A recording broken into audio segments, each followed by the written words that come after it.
metabolic stress and muscle hypertrophy. So again, muscle hypertrophy is, you guys know, you're following the muscle PhD, but it's growth. It's expansion of the cell. It's expansion of the size of the cell. And basically, muscle hypertrophy can be explained by a number of mechanisms. Like, you have to ask yourself, how do muscles grow, right? Because ultimately, if you're going to get them to grow, you need to know why. Because once you know why, you can target those mechanisms. So what is metabolic stress? Metabolic stress is, when you're working out in the weight room and you get that burning sensation. That burning sensation that you get is what we call metabolic stress. That's what you're sensing. But we think about it as a buildup of metabolites in the cell. The main metabolite that we like to think of is lactic acid.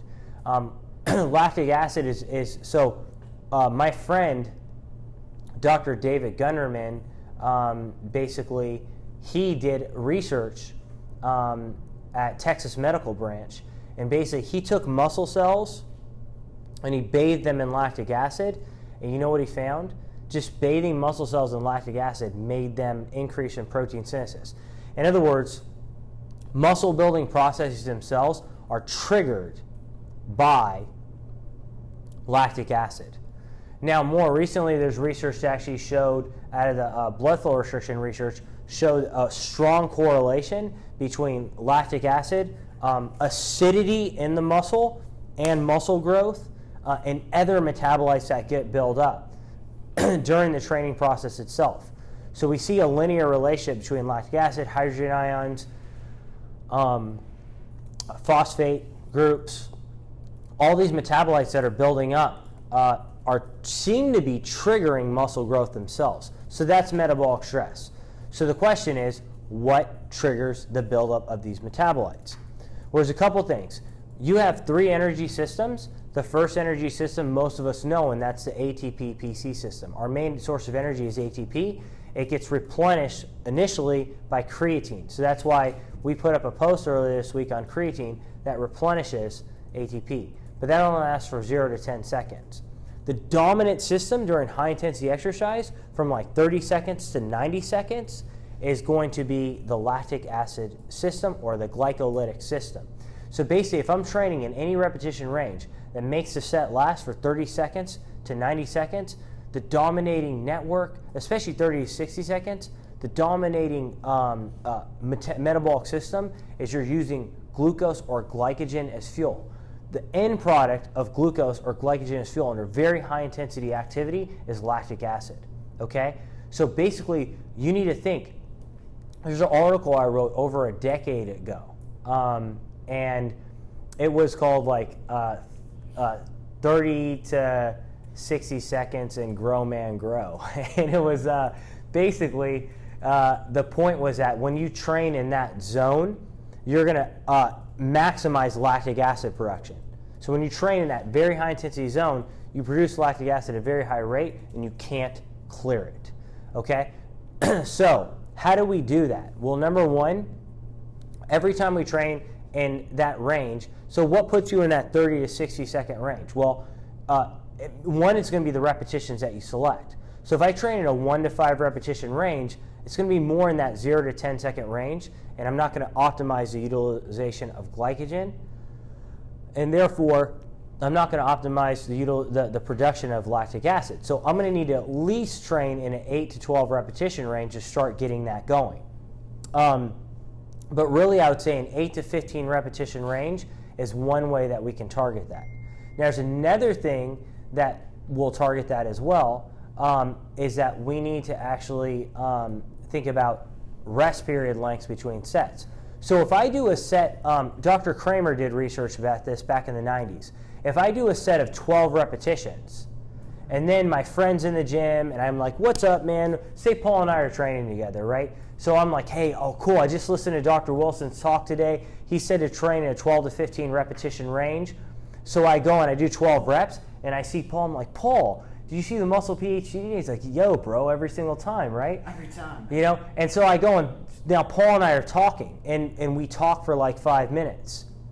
All that lactic acid that's accumulated has now been cleared. It's gone. It's been pumped up to my heart, and my heart's used it up. So by the time I go back to my next set, that lactic acid is gone, like I'm starting from square one. So on the other hand, if Paul and I, now we both watch this lesson, what will really happen is I go, what's up, Paul? I fist pump Paul, fist pump in the camera, boom. I fist pump Paul. By the way, there's going to be a commercial coming out and on Generation Iron Network. Just watch Gen Iron live. Paul's going to be on this commercial right here. Look at this guy. This handsome guy right here is going to be in that commercial. Stop.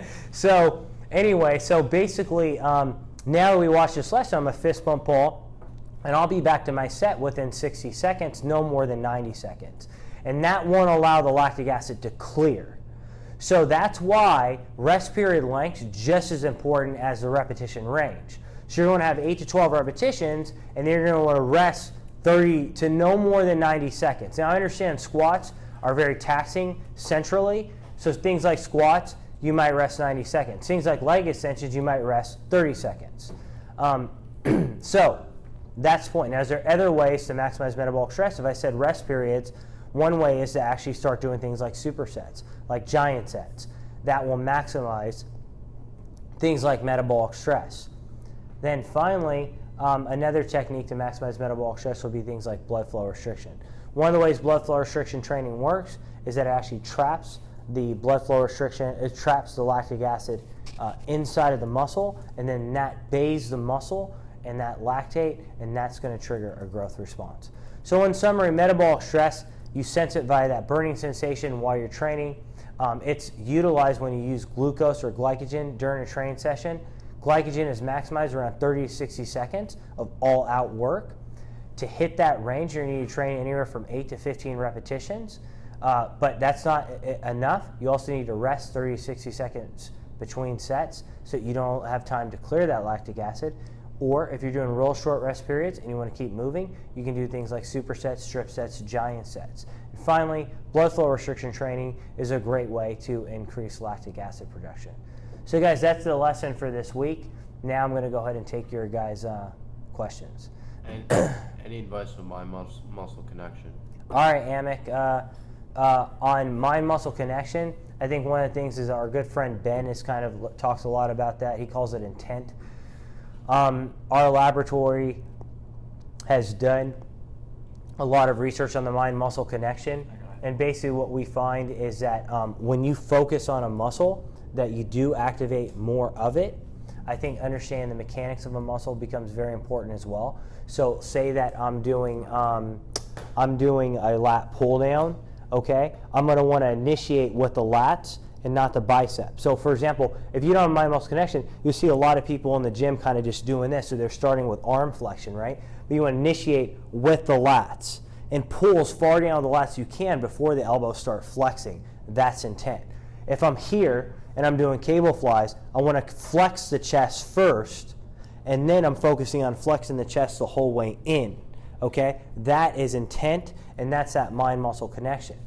Key thing to understand, mind-muscle connection is important for recruiting that muscle. If you're a power lifter and you're focused on strength, don't do it. Okay, so for example, say Paul's squatting 450 pounds and he's like, I'm going to target my quads. Then the weight's going to throw him down, right? Paul might be strong enough to overcome it, but I mean, I wouldn't. Let's be real, no. Yeah, exactly. I'm not doing that for squats. Yeah. So don't do mind-muscle connection on like squatting and stuff like that. So, and I think that's the main thing. And so what you want to do if you're focused on like a strength day or a power lifter, you focus on external, like I'm going to push the bar, you know, toward the ceiling, things of that nature. So, next. Someone goes, when calorie cycling, Thomas Christopher Lewis says, when calorie cycling to make lean gains, do I still have to be above maintenance on a weekly basis? Thomas, calorie cycling is again just cycling calories.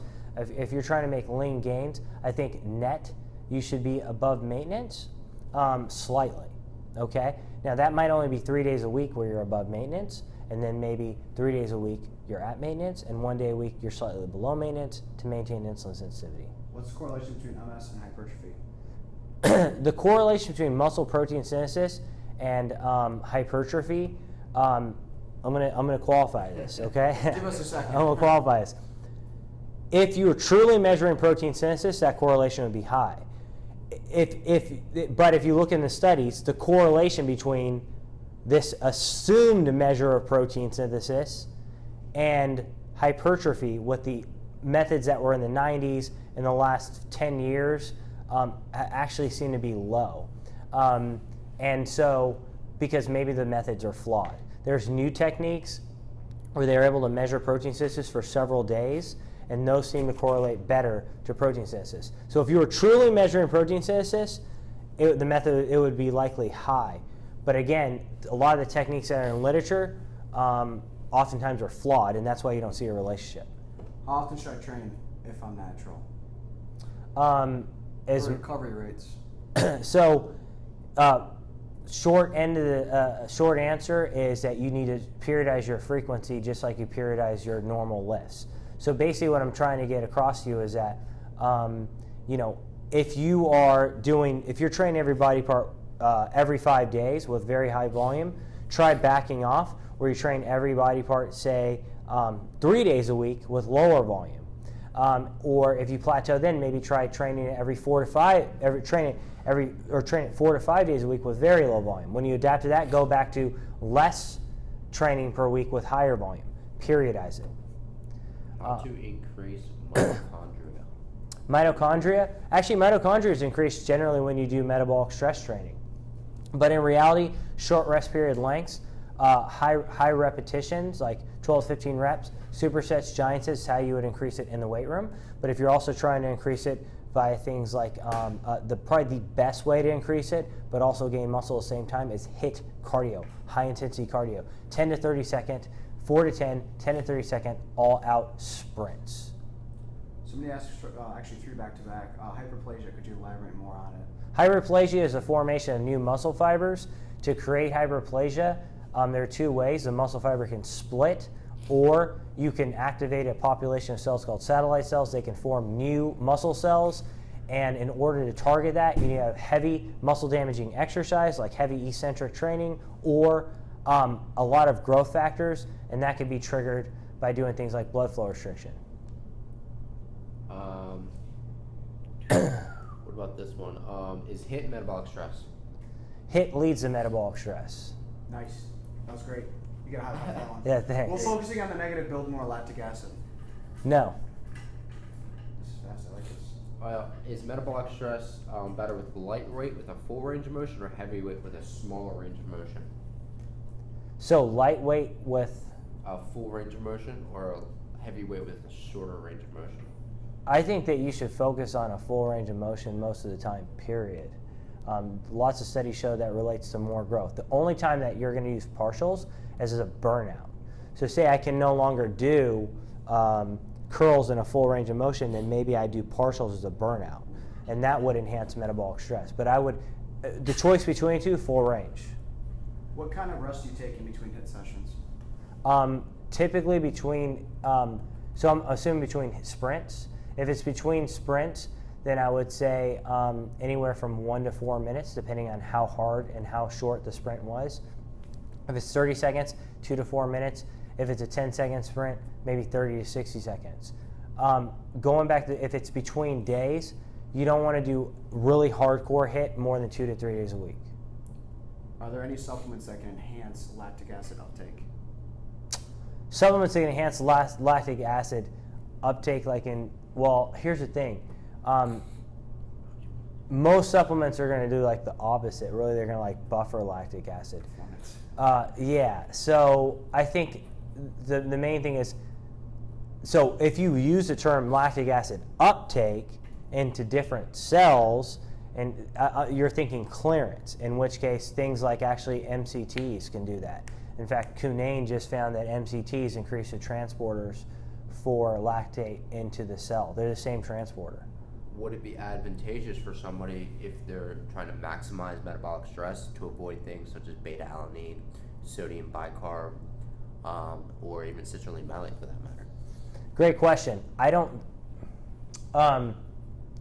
think you need to avoid it, and the reason why is because basically what's going to end up happening is that you're going to do more total work with those supplements that buffer lactic acid. So by the end of the set, you've done more work, and then if you do more work, the lactate will equalize itself at those higher reps. So now you have more mechanical stress plus the metabolic stress. So that's my theory. What do you recommend is the ideal intra-workout concoction? Recommendation off of carbs or possibility of BCAAs? Intra-workout, I mean, if you're lifting weights and you're only training for an hour, I would just have stuff that's like pre-workout. It's going to last long enough. But yeah, BCAAs I think are great.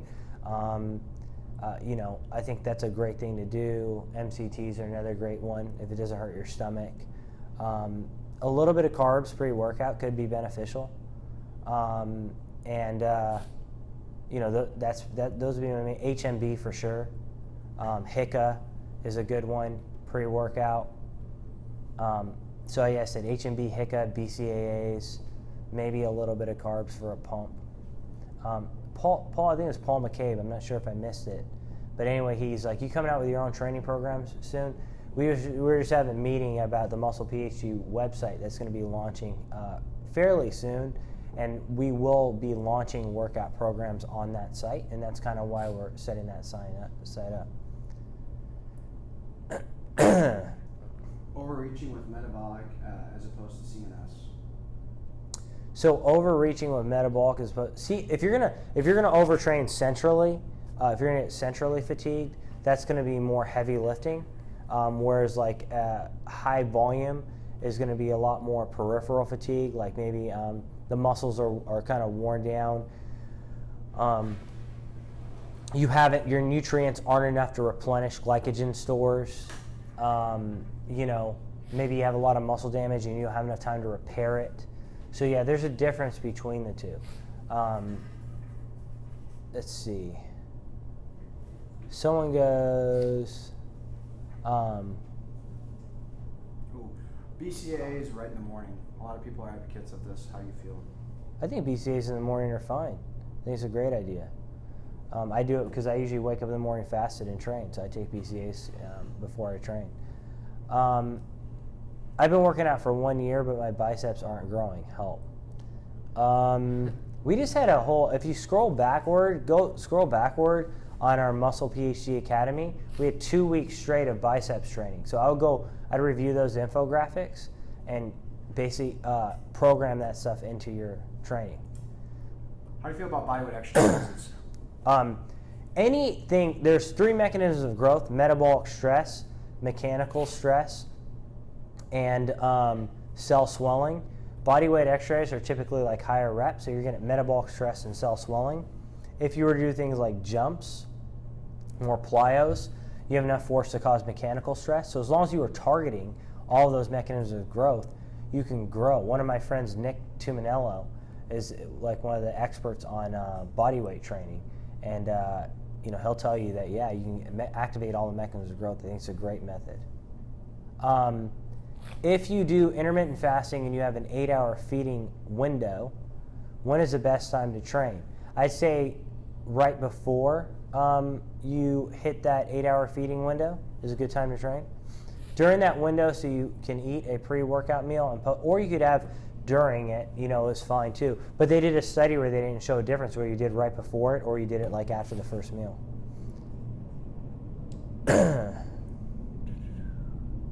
you stretch before exercising? Depends on your goals. If your goal is strength, I wouldn't stretch before the lift. If your goal is muscle hypertrophy, stretching between the lifts is great. So, this is a great question. Do undergrad sports programs such as exercise science or exercise phys teach about muscle growth, or is that just in graduate school? Or do any programs teach about muscle growth? To be quite honest, it's Venuculendrin. Did I pronounce that right? Venuculendrin. Basically, to be honest with you, talking about, they might tell you, oh, these are mechanisms that muscles grow. Most programs, 99% of them, give you zero application. Next. Nice. Unless you're in Doc Wilson's class. Yeah, and that's what we're trying to change. To be quite honest, that's why we're changing things. What is our why? What's our goal? Think about it.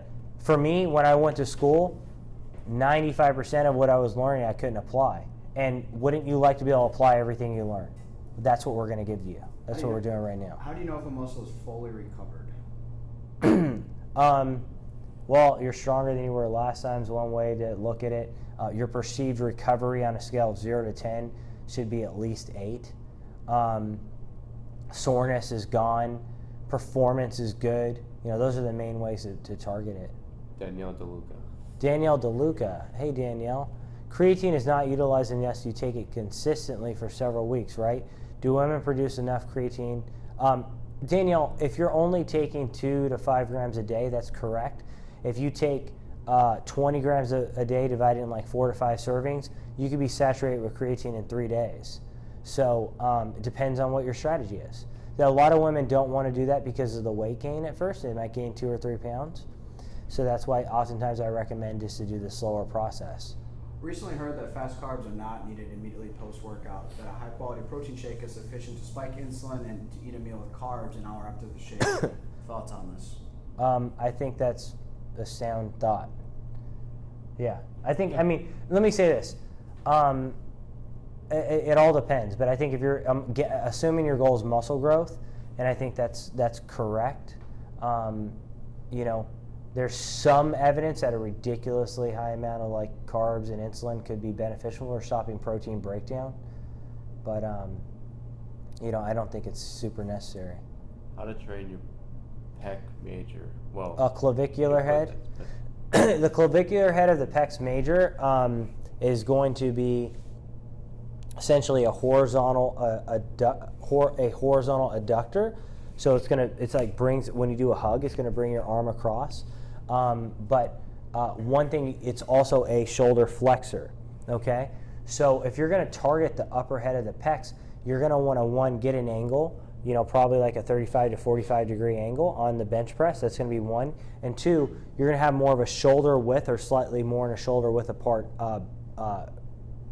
grip width, because that's going to cause more shoulder flexion than a wider grip width. So remember, the upper pecs have a better mechanical angle to shoulder flexion than do the lower pecs. So if you have a little bit closer grip, you have more shoulder flexion and therefore more upper pec growth. This question right here. Fitting Forest. When coming out of a caloric deficit, is it best to increase calories to maintenance right away or slowly increase week to week by reverse dieting? Go right to maintenance. I think slowly reverse dieting is BS. Are there any studies done on splitting creatine in 2 different splits throughout the day? 3 grams in the morning, 2 grams in the evening, or should just one consume 5 grams at once? Yeah, you actually technically will load faster if you split it up into smaller dosages. Do you have the time to do that? Lars Arn Foreign Skimp says, do you have any experience with HMB? Yeah, I have a lot. Too much. Yeah, it works. Free acid's probably better. One more? One more question? Good one. Yep. Okay. Should we do one more from each platform? Sure. Okay, one more from each platform. We got Instagram and whatchamacallit going. Let you choose. So, what sort of training do you recommend? As in upper/lower, push/pull legs, or train one muscle group per session? Jules Fitness 1, all of them. Yes, but let me explain what I'm saying. Basically, what I'm saying is that you need to change it up. So, for example, if I were to train chest, shoulders, triceps, my chest and my shoulders and triceps are pretty much all getting work with all those movements. So if I go to chest and my shoulders will be fatigued, then I hit shoulders, both of those exercises will fatigue my triceps. By the time I come to triceps, I'm just burning them out. However, if you use a priority principle and I just blast the triceps with one single workout, that also could be a novel stimulus. But when I adapt to that, when I go back to the compound full chest, shoulders, tricep workout, it will then get taxed. So again, the short answer is you adapt to anything that you do, and you're going to want to change it up, so use all 2 or 3 of those that you just mentioned. Okay. So let's see what we got here. Last question here. Best way to transition from bulking to cutting? I would say probably just go to maintenance calories to start it. You agree? Get into it. Get into like it. Previous studies, we had weeks on weeks upon the different studies. Yeah. Timing variables. Yeah, exactly. Get in, get out. Yeah, just go straight to it. But go down, because you've been in a calorie surplus, go to your old maintenance, because your calories are going to be on higher. So go to your old maintenance, and then that will be actually a slight calorie deficit at that point. At that point in time, you'll start losing fat, and then what I would highly recommend is that you cycle your calories. Maybe have 3 days a week that you're at a low calorie deficit, 2 days a week moderate, and maybe one that's maintenance, one that's slightly above. So guys,